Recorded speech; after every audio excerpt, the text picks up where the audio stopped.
ना बात करते हुए सीधा स्टार्ट करेंगे अपने पहले क्वेश्चन से।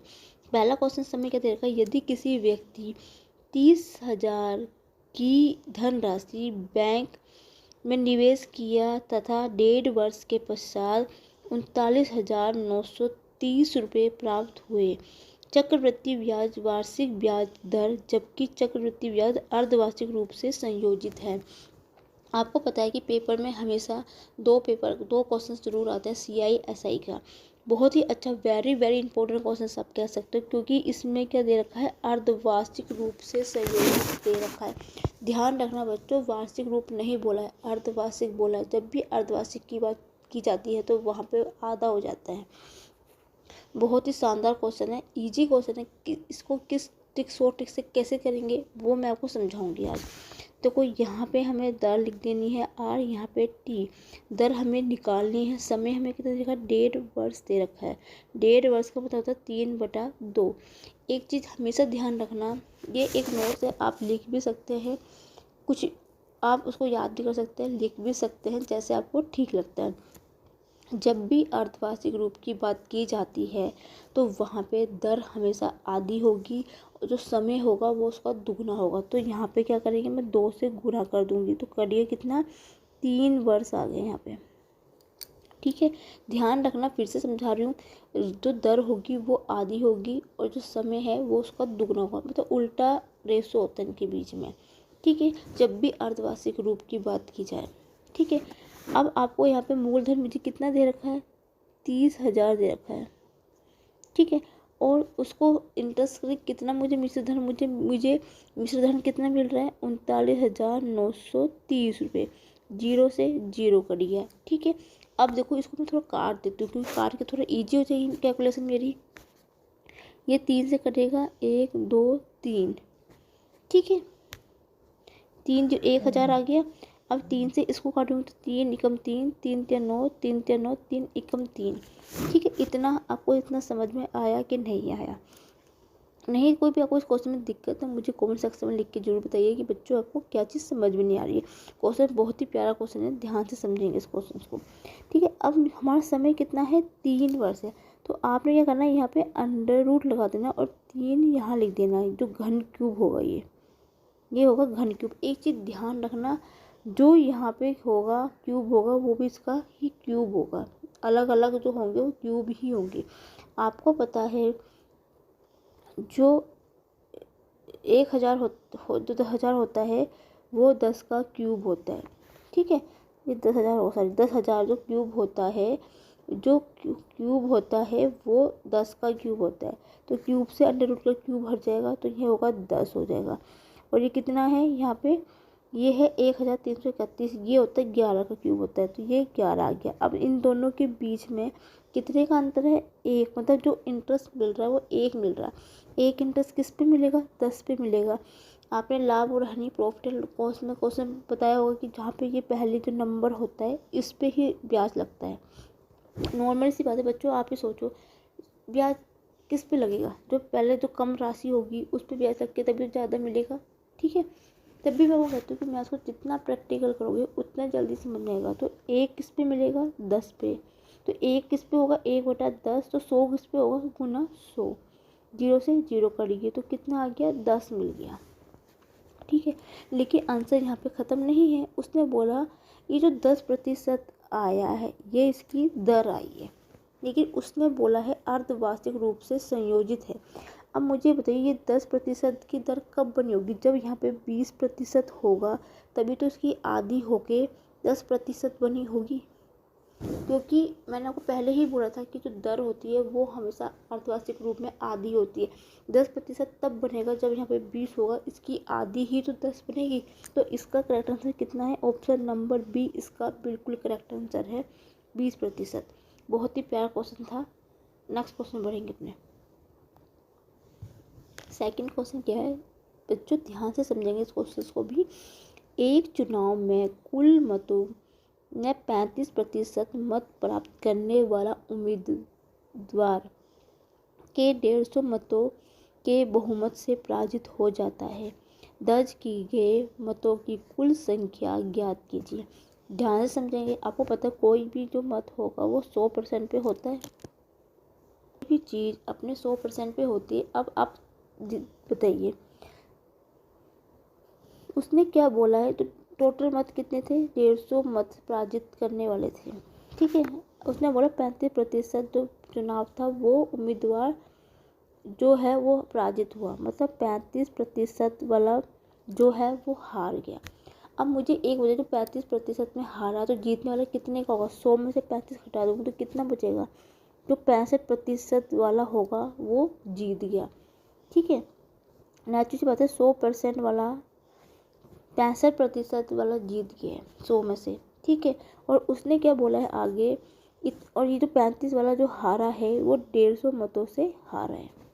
बहुत ही प्यारा क्वेश्चन है, ध्यान से समझें क्वेश्चन से। क्या बोला? 35% से हारा। जो जीतने वाला कितना हुआ? 100 में से 35 खड़ गया तो 65% जो वाला वो जीता है। 100 में से जिसको 65% बचे है वो जीत गया। अब उसने क्या बोला है, जो 35% वाला है वो 150 मतों से हारा है। ठीक है, अब मुझे बताओ इन दोनों के बीच में कितने का अंतर है? हारने और जीतने वाले में कितने का अंतर है? 30% का अंतर है।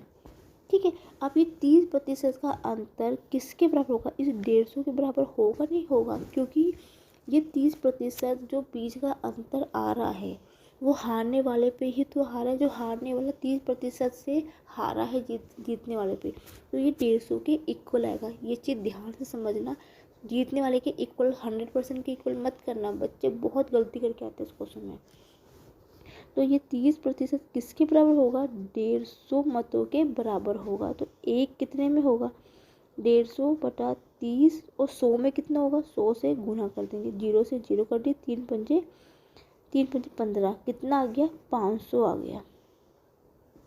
ठीक है, 500 आ गया। यही इसका करेक्ट आंसर है। ऑप्शन नंबर ए इसका बिल्कुल करेक्ट आंसर है। नेक्स्ट क्वेश्चन पढ़ेंगे अपने। नेक्स्ट क्वेश्चन क्या है, यदि एक बेलन की ऊंचाई 45 सेंटीमीटर है, यदि इसके आधार परिधि 132 सेंटीमीटर है, तो इस बेलन का वर्ग पृष्ठीय क्षेत्रफल कितना होगा? 3D का क्वेश्चन है, मैथ्स 2 लेसन का, जो कि एक क्वेश्चन हमेशा ही आप पूछा जाता है इससे। आपको पता है बेलन कैसा होता है? ये एक बेलन है, बेलन इस प्रकार का बेलन है। उसने क्या बोला है? ऊंचाई वाला, ये ऊंचाई है h और ये है त्रिज्या इसकी r। ठीक है, ये इसका चित्र मैंने बना कर आपको दिखा दिया कि ऊंचाई इस हमेशा याद रखना, बेलन जो होता है ये इस तरह का, जो इसके नीचे आधार वाला जो होता है ये इसकी त्रिज्या होती है, और जो ये सीधा खड़ा जो होता है ये इसकी ऊंचाई होती है। ठीक है, आपसे क्या पूछा गया है? वृत्त पृष्ठीय क्षेत्रफल और परिधि आपको दे रखी है। सबसे पहले हम परिधि से क्या निकालते हैं? ऊंचाई निकाल देते हैं इसकी। ठीक है, ऊंचाई तो हमें दे ही रखी है। ठीक है, और परिधि 132 सेंटीमीटर दे रखी है। तो इसका क्या निकालना? वृत्त पृष्ठीय क्षेत्रफल निकालना है। ठीक है, आपको पता है कि शंकु का वृत्त पृष्ठीय क्षेत्रफल क्या होता है? 2πr बराबर कितना दे रखा है हमें? 132 दे रखा है। ठीक है, ठीक है बच्चों, और आपको एक चीज़ पता है कि जो बेलन का वृत्त पृष्ठीय क्षेत्रफल होता है 2πrh। ठीक है, ये होता है उसका वृत्त पृष्ठीय क्षेत्रफल का फॉर्मूला होता है सम बेलन का 2πrh। ध्यान से समझना इस क्वेश्चन को। देखो इतना गुना भाग करने की जरूरत नहीं है कि यहाँ से पहले आपने क्या करना, आर की वैल्यू निकालनी है, यहाँ पे पहले आर की वैल्यू निकालो, फिर आर की वैल्यू आप पुट करो। कितना करोगे यार, कैलकुलेशन बहुत लंबा जाएगा, इतना टाइम किसी के पास नहीं होता। सीधा लॉजिक का फॉर्मूला लगाओ। एच की वैल्यू कितनी दे रखी है हमें? 45 दे रखी है, तो यहाँ से 2πr, ठीक है, और 2πr बराबर कितना देखा? 132 दे रखा है, और ये 2π गुना 45 हो जाएगा। तो मैं इसकी वैल्यू सीधा यहाँ पे रख देती हूँ, तो कितना हो जाएगा? 132 गुना 45 बराबर होगा 45 दूनी 90 का 9 हो जाएगा, 45 या ये 4 लास्ट में इकाई का अंक 4 किस में आ रहा है, 0 4, ऑप्शन नंबर डी में आ रहा है। कैलकुलेशन करने की जरूरत भी नहीं है, लास्ट के अंक से चेक कर सकते हो आप आंसर। ठीक है, सीधा सीधा समझा देती हूँ। क्वेश्चन कुछ नहीं करना था, सीधा परिधि बराबर 2πr बराबर होता है 2πr/h होती है परिधि। ठीक है, और आपको पता है परिधि का फॉर्मूला क्या होता है, सॉरी उल्टा बोल दिया मैंने आपको। परिधि होती है 2πr बराबर होता है 132 रेखा। बेलन की परिधि का फॉर्मूला होता है 2πr होता है। ठीक है, आपको ये 132 दे रखा है, आपसे पूछा गया है शंकु बेलन की वृत्तपृष्ठ क्षेत्रफल। शंकु का वृत्तपृष्ठ क्षेत्रफल होता है 2πr/h होता है। ठीक है, यहाँ पे थोड़ी गलती हो गई थी मेरे से बोलने में, जरा रुको एक सेकंड, फिर से करती हूँ, थोड़ी सी मिस्टेक हुई थी बोलने में। तो जो शंकु का वृत्तपृष्ठ क्षेत्रफल होता है 2πr। ठीक है, ओके बच्चों, ये होती है इसकी परिधि। 2πr बराबर होता है 132 दे रखा हमें, यही तो बोल रखा उसने। और आपको पता है शंकु का वृत्तपृष्ठ क्षेत्रफल होता है 2πr/h। ठीक है, देखो परिधि दे रखी थी 132, तो परिधि क्या होती है बेलन की, 2πr होती है, वो दे रखी 132। इसको सोल्व करने की जरूरत ही नहीं है, सीधा सा लॉजिक का दिमाग है। 2πr/h होता है क्या, वृत्तपृष्ठ क्षेत्रफल। इसकी वैल्यू अपने यहाँ पुट कर देंगे 132, h कितना 45, गुना करोगे तो ऑप्शन नंबर डी आएगा। कैलकुलेशन ज़्यादा करने की जरूरत नहीं है, लास्ट का अंक 45 दूनी 90, 9 हासिल लग गया। ठीक है, फिर नेक्स्ट वाला चेक करते हैं। 45 से कितने होते हैं, 5 से 15 हासिल लगा 1, 12 1 13, 135, 145, 35 और 9 होगा 144, 144 4 आ गया। तो 40 किस में है, ऑप्शन नंबर डी में लास्ट के। तो आगे गुना करने की जरूरत भी नहीं है। मैं आपको हमेशा एक बात की गारंटी दे रही हूँ बच्चों, तो पेपर में क्वेश्चन पूछे जाते ना, उसमें सिर्फ कॉपी और लॉजिक लगाने का होता है, ज़्यादा दिमाग से करने का बहुत ही क्वेश्चन, कुछ ऐसे क्वेश्चन होंगे जहाँ पे आपको पेंसिल पेन उठाने की जरूरत पड़ेगी, थोड़ी कैलकुलेशन की जरूरत पड़ेगी। नहीं तो जो क्वेश्चन जितने भी ज़्यादा कर आते हैं वो आपके 2 लाइन से ऊपर ज़्यादा क्वेश्चन नहीं आएंगे कि हाँ देखे और सीधा आंसर है। ठीक है, नेक्स्ट क्वेश्चन पे बढ़ेंगे अपने। नेक्स्ट क्वेश्चन क्या दे रखा है, एक बस ने 162 किलोमीटर की दूरी तय की। यदि इस बस की चाल 45 मीटर प्रति सेकंड है तो लिया गया समय कितना हो। एक चीज़ हमेशा बता दूँ, औसत चाल औसत गति, इनमें से एक या दो क्वेश्चन हमेशा ही पूछे जाते हैं पेपर में। आपने फॉर्मूला पढ़ा होगा कि चाल बराबर होता है दूरी बटा समय, स्पीड बराबर होता है डिस्टेंस बटा टाइम। और आंसर देखो, पहले सबसे पहले ना आप इनके वो देखना, ये किलोमीटर में है, ठीक है, ये मीटर प्रति सेकंड में है, और आंसर आपसे घंटे में पूछा गया है। तो सीधी सी बात है, किलोमीटर प्रति घंटे को तो मैं नहीं कर सकती, मैं क्या करती हूँ, मीटर प्रति सेकंड को किलोमीटर प्रति घंटे में चेंज कर दूँगी, जिससे कि मेरा आंसर घंटे में आ जाएगा। ठीक है, समय निकालना है तो समय यहाँ से टी कितना हो जाएगा, D/S। डिस्टेंस कितनी दे रखी है मुझे, 162 दे रखी है। ठीक है, और हमें चाल कितनी, दूरी कितनी दे रखी है, 15, लेकिन ये दे रखी है मीटर प्रति सेकंड में, तो मैं इसे किलोमीटर प्रति घंटे में चेंज करूँगी तो 18/5 से गुना कर दूँगी। 5 तिया 15, ठीक है, 3 पंजे 15, 3 चौके 12, 18 तिया 54, तो 3 घंटा इसका करेक्ट आंसर होगा। नेक्स्ट क्वेश्चन बढ़ेंगे अपने। नेक्स्ट क्वेश्चन क्या, पेपर बच्चों इजी ही आएगा, पेपर टफ कभी नहीं आएगा, पेपर इजी ही आता है। 2 या 3 क्वेश्चन पेपर में सिर्फ ऐसे आएंगे जो कि थोड़े आप टफ तो नहीं कह सकते, थोड़े कैलकुलेशन बेस पे होते हैं, मतलब थोड़े से टफ कह सकते हो आप, नहीं तो 90 से 95% पेपर ईजी ही आता है। इसमें डरने वाली बात नहीं है, पेपर ईजी ही आता है। क्वेश्चन क्या है नेक्स्ट, 5 विषयों में रवि का औसत अंक 150 है, लेकिन गणित में 43 है। सॉरी बच्चों, ये 43 है, यहाँ पे बाय मिस्टेक ना ज़्यादा लिख, यहाँ पे ना मुझे लगता है मिस प्रिंट हो गया था। गणित में 46 को गणना के दौरान 23 यहाँ पे आना था, ये 23 ये है। ये मेरे से थोड़ा सा मिस्टेक हो गई थी, टाइपिंग में थोड़ी सी गलती हो गई थी कि 46 को गणना के दौरान, ये को है थोड़ी सी गलती हो गई थी टाइपिंग में, को गणना के दौरान 23 के रूप में गलत तरीके से पढ़ लिया गया था, सही औसत है।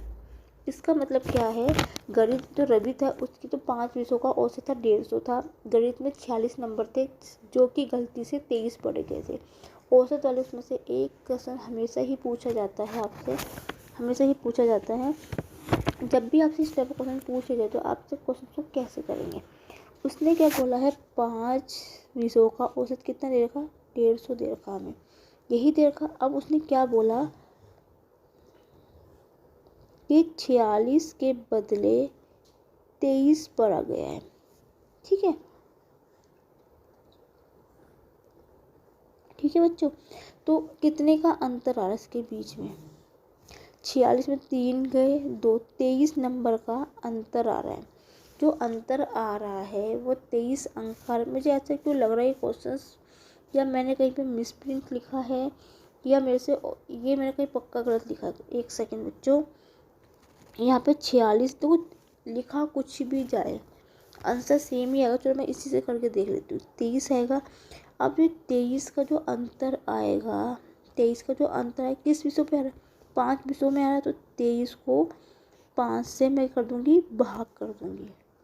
जब भी आपसे इस प्रकार क्वेश्चन पूछा जाता है तो आपने क्या करना है, जितना सही है जितना गलत है उसमें से उसको घटा देना है। जो आपका अंतर आएगा उसको जितने सब्जेक्ट जितने नंबर जो भी दे रखा हो उससे भाग कर देंगे। ठीक है, तो करूँगी कितना आएगा, 5 चौके 20, दशमलव लोगे 5 छक्के 30, 4.6 आ रहा है। ठीक है, ये आ रहा है कि इतने की गलती जो हुई है 5 विषयों में, इस इतने का फ़र्क पड़ रहा है नंबर का। अब आपने क्या करना है, जो औसत कितना है 150 में आपने क्या करना है, ये जो वैल्यू आई है ना 4.6 को जोड़ देना है। ठीक है, तो कितना आएगा, ये आएगा 154.6, इसका आंसर आएगा, राइट आंसर। तो ऑप्शन में तो दशमलव में कोई भी नहीं है। यदि लगभग पूछा जाएगा तो ऑप्शन नंबर ए होगा इसका राइट आंसर। ठीक है, बस आपको मेथड समझना है और कुछ नहीं। जब भी इस प्रकार क्वेश्चन पूछा जाए ना कि इतने का अंक औसत लिख देना है, जितने नंबर में जितने लिए उसको घटा देना है, उसको घटा के जो आएगा उसको भाग दे देना है। जितने की सब्जेक्ट जैसे 5 विषय 2 विषय होते, 3 विषय होते या 2 व्यक्ति होते, जितने भी होते उससे भाग दे देना है। फिर जो औसत है उसमें जोड़ देना है और आपका राइट आंसर आ जाएगा। क्योंकि इतने की एरर आ रहा था ना, इतने का फ़र्क पड़ रहा था और इतने का फ़र्क हमने जोड़ दिया तो सही औसत निकल गया आंसर में। ठीक है, नेक्स्ट क्वेश्चन पढ़ते हैं। नेक्स्ट क्वेश्चन है बच्चों, यदि आपको मेरा सेशन अच्छा लग रहा है तो मेरी वीडियो को लाइक जरूर कीजिए, शेयर कीजिए, जिससे कि ये वीडियो और बच्चों तक पहुंच जाए। और यदि आप मेरे चैनल पहली बार विजिट कर रहे हैं तो मेरे चैनल को सब्सक्राइब करना ना भूलें। मेरे बेल आइकन को क्लिक जरूर करना है, जिससे कि हर नोटिफिकेशन आप तक सबसे पहले पहुँच जाए। नेक्स्ट क्वेश्चन क्या दे रखा है, 45 किलोमीटर प्रति घंटे की चलने वाली बस उससे 150 मीटर आगे उसी दिशा में जा रहे एक ट्रक को 30 सेकंड में जा पकड़ती है। ट्रक की चाल है, ट्रक की चाल पूछी है। सीधा सा मेथड है, चाल बराबर होता है दूरी बटा समय। इसमें एक चीज़ हमेशा ध्यान समझना बच्चों कि जब भी यहाँ पे एक ही दिशा में चाल चल रही हो तो आपने क्या करा, 45 किलोमीटर प्रति घंटा चलने वाली बस उससे 150 मीटर आगे दिशा में जाकर ट्रक की चाल 30 किलोमीटर 30 सेकंड चाल पकड़ती है। ट्रक की चाल, जब भी कोई चीज़ एक ही दिशा में जब भी कोई दो चीज़ एक ही दिशा में चलती है तो उनकी जो चालें होती है ना, जो उसकी स्पीड होती है वो आपस में घटती है। तो पहले की बस की चाल कितनी देखी, 45 है और ट्रक की चाल कितनी मान ली मैंने, 3 मान ली। इस चीज़ को ध्यान से समझना, बहुत ही अच्छा क्वेश्चन है। जब भी कोई दो चीज़ एक ही दिशा में चलती है तो हमेशा उनकी जो चालें होती है आपस में घटती है। ठीक है, बराबर कितना हो गया, जो ये टी है ना ये ट्रक की चाल है ये। ठीक है, ये क्या है, ट्रक की चाल है। ठीक है, अब ध्यान से समझेंगे, चाल दूरी कितनी है 150 मीटर, ठीक है। समय कितना दे रखा है हमसे 150 मीटर दे रखा है, और उसकी कितने चाल कितने 30 सेकंड में। आंसर किसने पूछा, मीटर प्रति घंटे में पूछा गया है, किलोमीटर प्रति घंटे में। तो किलोमीटर प्रति घंटे को चेंज करने के लिए क्या करती हूँ मैं, 18/5 से गुना कर देती हूँ, ठीक है। 18 से अब कटेगा 5 या 15, 30, 30 से 30 कट गया, बचा कितना का 45 माइनस टी बराबर हो गया 18 के। तो माइनस का टी कितना होगा, 18 से 45 कटेगा तो माइनस का 27 बचेगा, माइनस से माइनस कट गया तो 27 किलोमीटर प्रति घंटा इसका करेक्ट आंसर होगा। नेक्स्ट क्वेश्चन में बढ़ेंगे।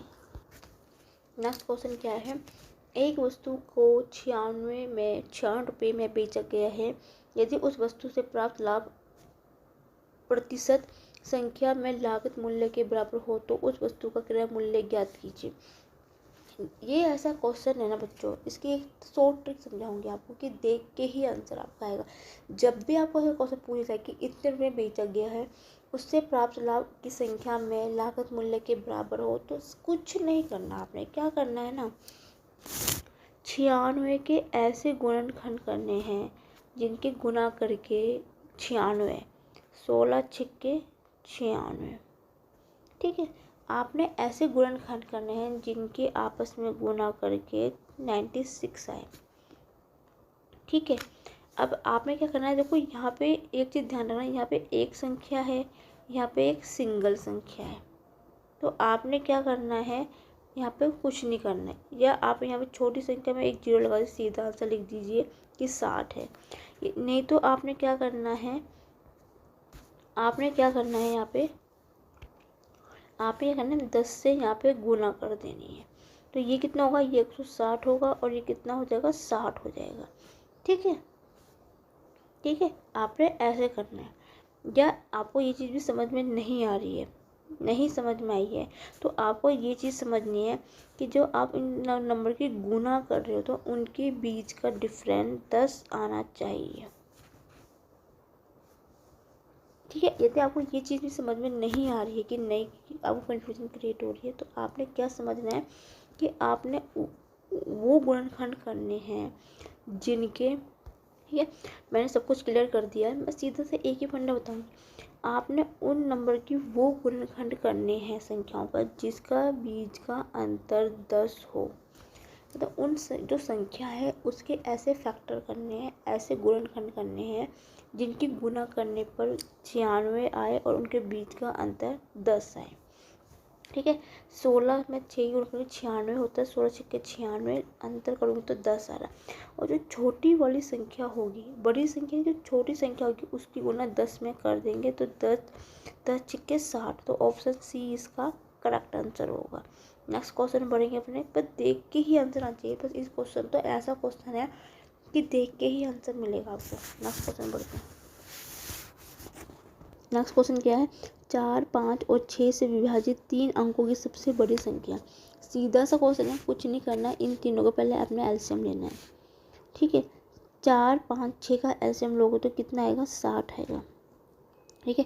आपको पता है 3 अंकों की सबसे बड़ी संख्या कितनी होती है, 999 होती है, ठीक है। 999 होती है, जितना एलसीएम आया उसको आपने क्या कर देना है, भाग दे देना है, बस भाग देना, कितना 60 एकम 60, घटेंगे 99 से गए, कितना बचेगा, ये बचेगा 39, 9 का 9 ऐसे चल जाएगा, ये जाएगा कितनी बार, अब 6 बार जाएगा, 60 छिक्के 36, 360, ये बचेगा कितना, ये आएगा 39। अब देखो इससे आगे जो संख्या आएगी दशमलव में आएगी, दशमलव में हम आंसर नहीं चाहिए, आपको वो संख्या चाहिए जिस संख्या से भाग दे रहे हो वो उससे छोटी आती है, तो आपने वहीं पे रोक देना है क्वेश्चन को।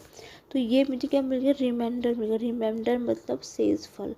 अब आपने क्या करना है, जो 3 अंकों की बड़ी संख्या है उसमें से जो शेषफल आया है वो घटा देना है, कितना आएगा घटा के, ये आएगा 0, 6, 9, और यही आपका करेक्ट आंसर होगा, option number C. Next question बढ़ेंगे अपने। नेक्स्ट क्वेश्चन क्या है, कमल एक कार्य को 28 दिन में कर सकता है, सर्वांश की दक्षता कमल की तुलना में 40% अधिक है, तो सर्वांश द्वारा कार्य कितने दिनों में पूरा किया जा सकता है। टाइम एंड वर्क का है, कार्य और समय का। एक क्वेश्चन हमेशा पूछा जाता है, बहुत रियल है कि 2 क्वेश्चन भी कभी कभी पूछ लिए जाते हैं। बहुत ही प्यारा क्वेश्चन, बहुत ही शानदार क्वेश्चन है। जब भी आपसे इस प्रकार का क्वेश्चन पूछ लिया जाए तो आपने क्या करना है, 100 ट्रिक से समझेंगे इस क्वेश्चन को। 40% का मतलब क्या होता है, 40/100, 0 पंजे 10, 2/5 आता है। ठीक है, जब भी इस प्रकार क्वेश्चन होता है तो पहले सबसे पहले आपने क्या करना है, भिन्न के रूप में चेंज करना है। और जो नीचे वाली संख्या 5 को, उसको आपने क्या मान लेना है कि ये इसकी कार्य क्षमता है। जो 5 है नीचे, वो कार्य क्षमता इसकी कितनी है, 5 है। ठीक है, और जो पारे ये जो कितने 28 दिन में करता है, तो आपने क्या करना है, ये जो आपने मान लिया 5 इसकी कार्य क्षमता है। ठीक है, क्योंकि ये अधिक कार्य करता है, अधिक कार्य की बात कर रहा है, तो नीचे वाली संख्या ऊपर में जोड़ेगी, तो 5 में 2 जोड़ेंगे तो कितनी हो जाएगी, 7 हो जाएगी। ठीक है, आपसे पूछा क्या गया है कि सर्वांश द्वारा कार्य कितने दिनों में करेगा। ठीक है, तो आपकी कार्य दक्षता कितनी है, 5 है। दिन कितने लग रहे हैं, 28 दिन लग रहे हैं। और सर्वांश का क्या बोला है उसने कि तो यदि सर्वांश की दक्षता कमल की तुलना में 40% अधिक है, मतलब उसकी दक्षता यदि 5 है सर्वांश की, उसकी कमल की, तो उसकी कितनी होगी, 7 होगी, क्योंकि अधिक कार्य कर रहा है। तो बटा 7, 7 चौके 28, 5 चौके 20 दिन इसका करेक्ट आंसर होगा, ऑप्शन नंबर डी।